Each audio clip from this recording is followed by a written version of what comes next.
The Sky Stealer. The first raid, as it turned out, was not a raid at all. Had people waited to see the planes, they would have stood there all night.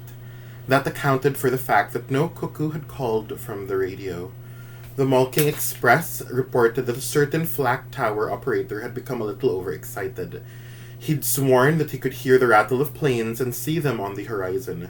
He sent the word. He might have done it on purpose, Hans Habermann pointed out. Would you want to sit in a flak tower shooting up at planes carrying up bombs? Sure enough, as Max continued reading the article in the basement, it was reported that the man with the outlandish imagination had been stood down from his original duty.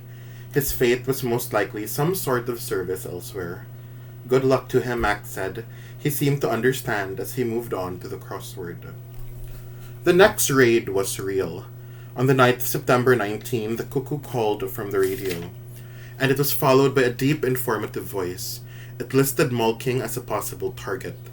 Again, Himmel Street was a trail of people, and again, Papa left his accordion. Rosa reminded him to take it, but he refused. I didn't take it last time, he explained, and we lived. War clearly blurred the distinction between logic and superstition.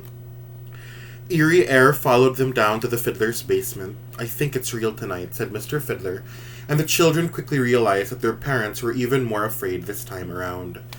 Reacting the only way they knew, the youngest of them began to wail and cry as the room seemed to swing. Even from the cellar they could vaguely hear the tune of bombs. Air pressure shoved itself down like a ceiling, as if to mash the earth. A bite was taken off Malking's empty streets. Rosa held furiously onto Liesel's hand. The sound of crying children kicked and punched. Even Rudy stood completely erect, feigning nonchalance, tensing himself against the tension. Arms and elbows fought for room. Some of the adults tried to calm the infants. Others were unsuccessful in calming themselves. Shut that kid up, Frau Holtzapfel clamored, but her sentence was just another hapless voice in the warm chaos of the shelter. Grimy tears were loosened from the children's eyes, and the smell of night breath, underarm sweat, and overworn clothes was stirred and stewed in what was now a cauldron swimming with humans. Although they were right next to each other, Liesel was forced to call out, Mama? Again, Mama, you're squishing my hand. What? My hand. Rosa released her, and for comfort, to shut out the din of the basement, Liesel opened one of her books and began to read. The book on top of the pile was The Whistler, and she spoke it aloud to help her concentrate. The opening paragraph was numb in her ears. What did you say? Mama roared, but Liesel ignored her. She remained focused on the first page. When she turned to page 2, it was Rudy who noticed. He paid direct attention to what Liesel was reading, and he tapped his brothers and his sisters, telling them to do the same. Hans Habermann came closer and called out, and soon a quietness started bleeding through the crowded basement. By page 3, everyone was silent but Liesel. She didn't dare to look up, but she could feel their frightened eyes hanging on to her as she hauled the words in and breathed them out. A voice played the notes inside her. This, it said, is your accordion. The sound of the turning page carved them in half. Liesel read on. So everyone's so nervous now, and then Liesel just started reading out loud, and her reading calmed everyone, no? Her reading her story kind of, it made everyone calmer, and they were listening, and they weren't thinking about the bombs anymore. They were focusing on Liesel and her story, her reading, no? And actually, guys, actually during Typhoon Odette, I did that. We were so nervous, we were so scared during the typhoon, and I just started reading my book. I started reading my book out loud. Now I started a new book, and I just started reading it, and it really did make the time go faster, and it did ease our fears, no, and my family a little bit, because you're not focusing on what could happen. You're not focusing on the worst that could happen. You're focusing on a book, and I really started doing that because of this book, because of that scene, because of this scene where her reading kind of calmed the people she was with. I decided to try it out, not to see if it was true, and it did. It helped us get through the typhoon, For at least 20 minutes, she handed out the story. The youngest kids were soothed by her voice, and everyone else saw visions of the Whistler running from the crime scene. Liesel did not. The book thief saw only the mechanics of the words, their bodies stranded on the paper, beaten down for her to walk on. Somewhere, too, in the gaps between a period and the next capital letter, there was also Max. She remembered reading to him when he was sick. Is he in the basement, she wondered, or is he stealing a glimpse of the sky again? A nice thought. One was a book thief. The other stole the sky. Oh, that's why the sky stealer, because Max stole a look at the sky. For him, even looking up at the sky, he's not allowed to do that, no? It's dangerous for him to look out a window since someone might see him, but he can do so when there are bombs falling because everyone is in the basement. Everyone is hiding away, and so he can steal looks at the sky. Oh, I love it. So the book thief and the sky stealer. Everyone waited for the ground to shake. That was still an immutable fact, but at least they were distracted now by the girl with the book. One of the younger boys contemplated crying again, but Liesel stopped at that moment and imitated her papa, or even Rudy for that matter. She winked at him and resumed. Only when the sirens leaked into the cellar again did someone interrupt her. "We're safe," said Mr. Jensen. "Shh," said Frau Holtzapfel. Liesel looked up. "There are only 2 paragraphs till the end of the chapter," she said, and she continued reading with no fanfare or added speed.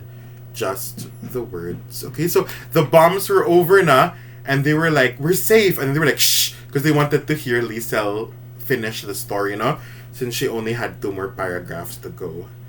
Duden Dictionary meaning number 4. Word, a meaningful unit of language, a promise, a short remark, statement, or conversation. Related words, term, name, expression. Out of respect, the adults kept everyone quiet, and Liesel finished chapter 1 of The Whistler. On their way up the stairs, the children rushed by her, but many of the older people, even Frau Holtzapfel, even Pfiffikus, how appropriate considering the title she read from, thanked the girl for the distraction. They did so as they made their way past and hurried from the house to see if Himmel Street had sustained any damage. Himmel Street was untouched. The only sign of war was a cloud of dust migrating from east to west. It looked through the windows, trying to find a way inside, and as it simultaneously thickened and spread, it turned the trail of humans into apparitions. There were no people on the street anymore. They were rumors carrying bags. At home, Papa told Max all about it. "There's fog and ash. I think they let us out too early." He looked to Rosa. "Should I go out to see if they need help where the bombs dropped?" Rosa was not impressed. "Don't be so idiotic," she said. "You'll choke on the dust." No, Sock Girl, you're staying here." A thought came to her. She looked at Hans very seriously now. In fact, her face was crayoned with pride. "Stay here and tell him about the girl." Her voice loudened, just slightly, about the book. Max gave her some added attention. "The Whistler," Rosa informed him. "Chapter 1, she explained exactly what had happened in the shelter.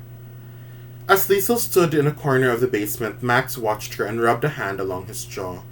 Personally, I think that was the moment he conceived the next body of work for his sketchbook, the word shaker. He imagined the girl reading in the shelter. He must have watched her literally handing out the words. However, as always, he must also have seen the shadow of Hitler. He could probably already hear his footsteps coming toward Himmel Street and the basement for later. After a lengthy pause, he looked ready to speak, but Liesel beat him to it. "Did you see the sky tonight?" "No." Max looked at the wall and pointed. On it they all watched the words, and the picture he'd painted more than a year earlier. The rope and the dripping sun. Only that one tonight. And from there no more was spoken. Nothing but thoughts. Max, Hans, and Rosa I cannot account for, but I know that Liesel Memminger was thinking that if the bombs ever landed on Himmel Street, not only did Max have less chance of survival than everyone else, but he would die completely alone. So Luik is Max, no? Because when the bombs are falling, Max isn't safe at all good. Like, Max isn't safe. He's in a very shallow basement. He will die good if bombs really destroy Himmel Street, no, if bombs really fall on their street. Frau Holtzapfel's offer. In the morning, the damage was inspected. No one died, but 2 apartment blocks were reduced to pyramids of rubble, and Rudy's favorite Hitler Youth Field had an enormous bowl spooned out of it. Half the town stood around its circumference. People estimated its depth to compare it with their shelters. Several girls and boys spat into it. Rudy was standing next to Liesel. Looks like they need to fertilize again. When the next few weeks were raid-free, life almost returned to normal. 2 telling moments, however, were on their way. The dual events of October, the hands of Frau Holtzapfel, the parade of Jews. Her wrinkles were like slander, her voice was akin to a beating with a stick. It was actually quite fortunate that they saw Frau Holtzapfel coming from the living room window, for her knuckles on the door were hard and decisive. They meant business. Liesel heard the words she dreaded. "You go and answer it," Mama said, and the girl, knowing only too well what was good for her, did as she was told. "Is your mama home?" Frau Holtzapfel inquired. Constructed of 50-year-old wire, she stood on the front step, looking back every so often to view the street. "Is that swine of a mother of yours here today?" Liesel turned and called out. Duden Dictionary meaning number 5, Gelegenheit, opportunity, a chance for advancement or progress. Related words, prospect, opening, break. Soon Rosa was behind her. "What do you want here? You want to spit on my kitchen floor now, too?" Frau Holtzapfel was not deterred in the slightest. "Is that how you greet everyone who shows up at your front door? What a Gesindel." Liesel watched. She was unfortunate enough to be sandwiched between them. Rosa pulled her out of the way. "Well, are you going to tell me why you're here or not?" Frau Holtzapfel looked once more at the street and back. "I have an offer for you." Mama shifted her weight. "Is that right?" "No, not you." She dismissed Rosa with a shrug of the voice and focused now on Liesel. "You."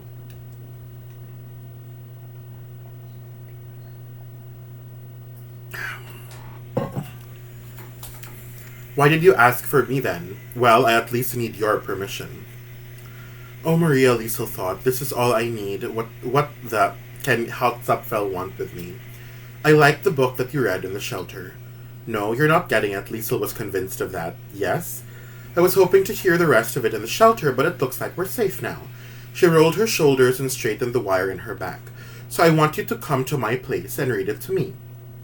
"You've got some nerve, Holtzapfel." Rosa was deciding whether to be furious or not. "If you think I'll stop spitting on your door," she interrupted, "and I'll give you my coffee ration." Rosa decided against being furious. "And some flour?" "What are you, a Jew?" "Just the coffee. You can swap the coffee with someone else for the flour." It was decided by everyone but the girl. "Good, then it's done." "Mama." "Quiet, Shamensh. Go and get the book." Mama faced Frau Holtzapfel again. "What day suits you?" "Monday and Friday, 4 o'clock, and today, right now." Liesel followed the regimented footsteps to Frau Holtzapfel's lodging next door, which was a mirror image of the Habermans. If anything, it was slightly larger. When she sat down at the kitchen table, Frau Holtzapfel sat directly in front of her, but faced the window. "Read," she said. "Chapter 2? "No, Chapter 8. Of course Chapter 2. Now get reading before I throw you out." "Yes, Frau Holtzapfel." "Never mind the yes, Frau Holtzapfel. Just open the book. We don't have all day." Liesel thought, "This is my punishment for all that stealing. It's finally caught up with me." She read for 45 minutes, and when the chapter was finished, a bag of coffee was deposited on the table. "Thank you," the woman said. "It's a good story." She turned toward the stove and started on some potatoes. Without looking back, she said, "Are you still here, are you?" Liesel took that as her cue to leave. "Danke schön, Frau Holtzapfel." By the door, when she saw the framed photo of 2 young men in military uniform, she also threw in a Heil Hitler, her arm raised in the kitchen. Yes, Frau Holtzapfel was proud and afraid. 2 sons in Russia, Heil Hitler.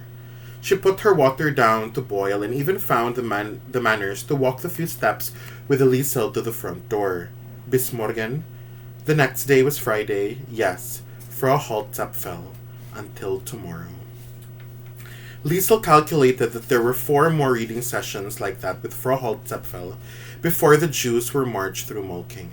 They were going to Dachau to concentrate. That makes 2 weeks. She would later write in the basement. 2 weeks to change the world and 14 days to ruin it.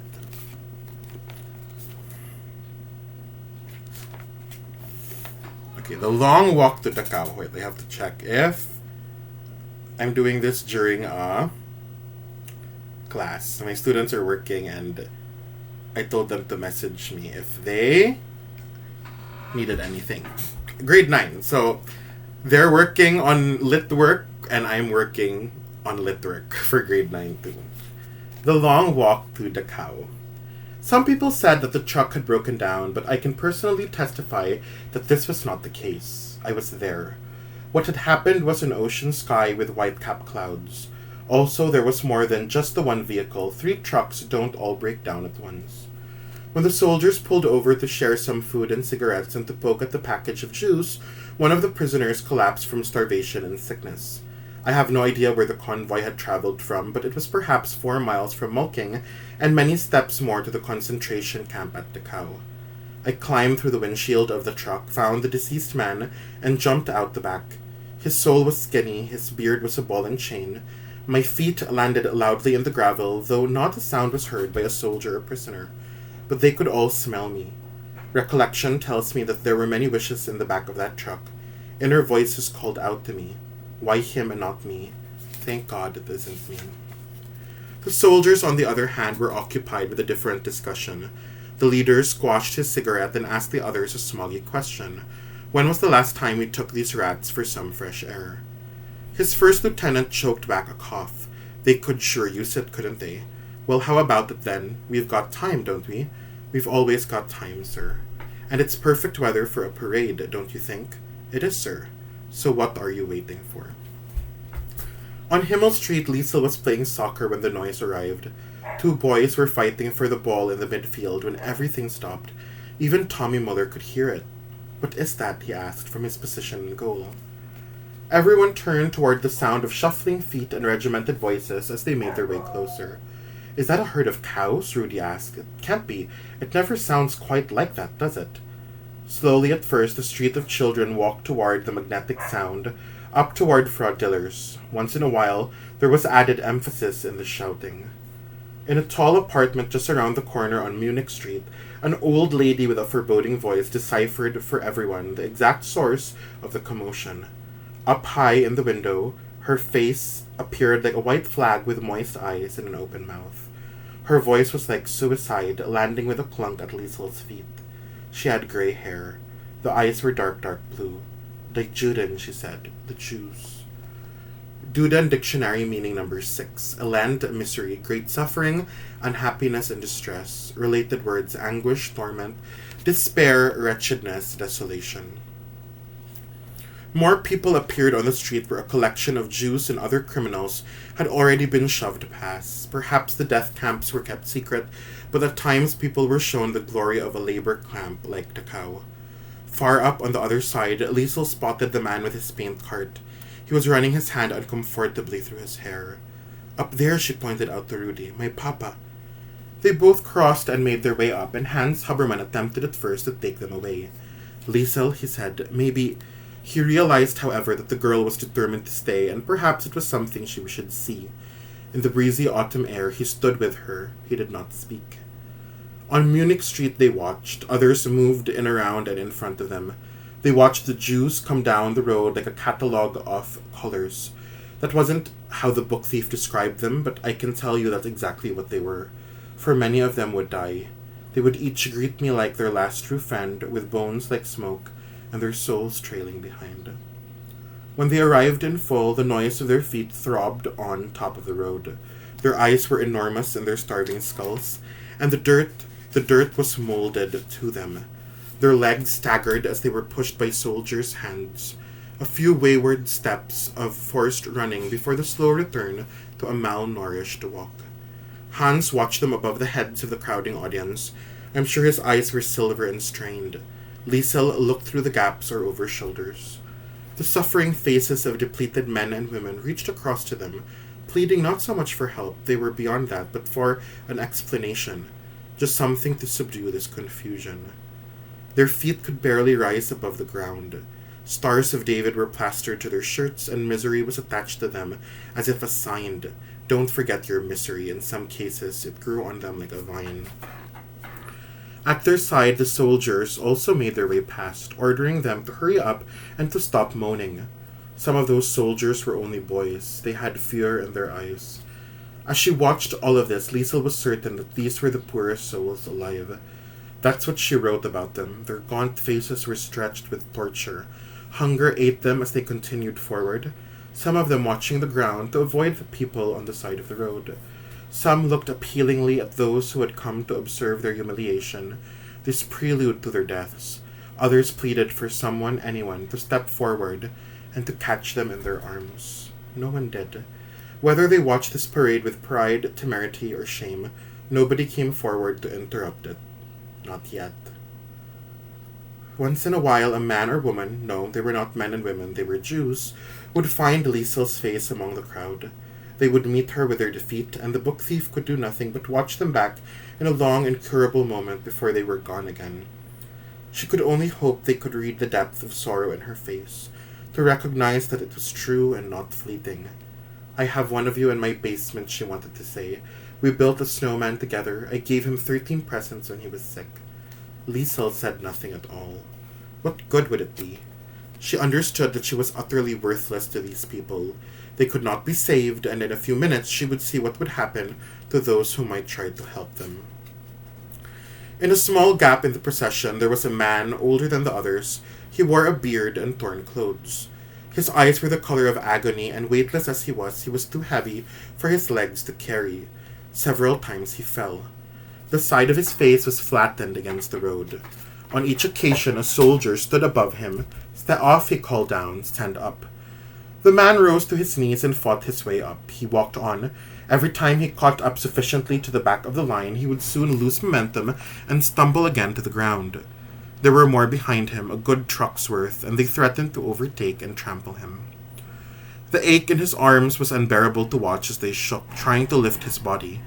They gave way one more time before he stood and took another group of steps. He was dead. The man was dead. Just give him 5 minutes, and he would surely fall into the German gutter and die. They would all let him, and they would all watch. Then, one human, Hans Habermann, one of them came forward to help the Jew. It happened so quickly. The hand that held firmly onto Liesel's let it drop to her side as the man came struggling by. She felt her palm slap her hip. Papa reached into his paint cart and pulled something out. He made his way through the people onto the road. The Jew stood before him, expecting another handful of derision, but he watched with everyone else as Hans Habermann held his hand out and presented a piece of bread like magic. When it changed hands, the Jew slid down. He fell to his knees and held Papa's shins. He buried his face between them and thanked him. Liesel watched. With tears in her eyes, she saw the man slide farther forward, pushing Papa back to cry into his ankles. Other Jews walked past, all of them watching this small, futile miracle. They streamed by like human water. That day, a few would reach the ocean. They would be handed a white cap. Wading through, a soldier was soon at the scene of the crime. He studied the kneeling man and Papa, and he looked at the crowd. After another moment's thought, he took the whip from his belt and began. The Jew was whipped 6 times, on his back, his head, and his legs. "You filth, you swine!" Blood dripped now from his ear. Then it was Papa's turn. A new hand held Liesel's now, and when he looked in horror next to her, Rudi Steiner swallowed. As Hans Habermann was whipped on the street, the sound sickened her, and she expected cracks to appear on her Papa's body. He was struck 4 times before he too hit the ground. When the elderly Jew climbed to his feet for the last time and continued on, he looked briefly back. He took a last sad glance at the man who was kneeling now himself, whose back was burning with 4 lines of fire, whose knees were aching on the road. If nothing else, the old man would die like a human, or at least with the thought that he was a human. Me? I'm not so sure if that's such a good thing. When Liesel and Rudi made it through and helped Hans to his feet, there were so many voices, words, and sunlight. That's how she remembered it, the light sparkling on the road, and the words like waves breaking on her back. Only as they walked away did they notice the bread sitting rejected on the street. As Rudi attempted to pick it up, a passing Jew snatched it from his hand, and another 2 fought him for it as they continued on their way to the cow. Silver eyes were pelted then, a cart was turned over, and paint flowed onto the street. They called him a Jew lover. Others were silent, helping him back to safety. Hans Huberman leaned forward, arms outstretched against a house wall. He was suddenly overwhelmed by what had just happened. There was an image, fast and hot. 33 Himmel Street, its basement. Thoughts of panic were caught between the in and out struggle of his breath. They'll come now, they'll come now. He looked at the girl and closed his eyes. Are you hurt, Papa? She received questions rather than an answer. What was I thinking? His eyes closed tighter and opened again. His overalls creased. There was paint and blood on his hands and breadcrumbs. How different from the bread of summer. Oh, my Liesel, what have I done? Yes, I must agree.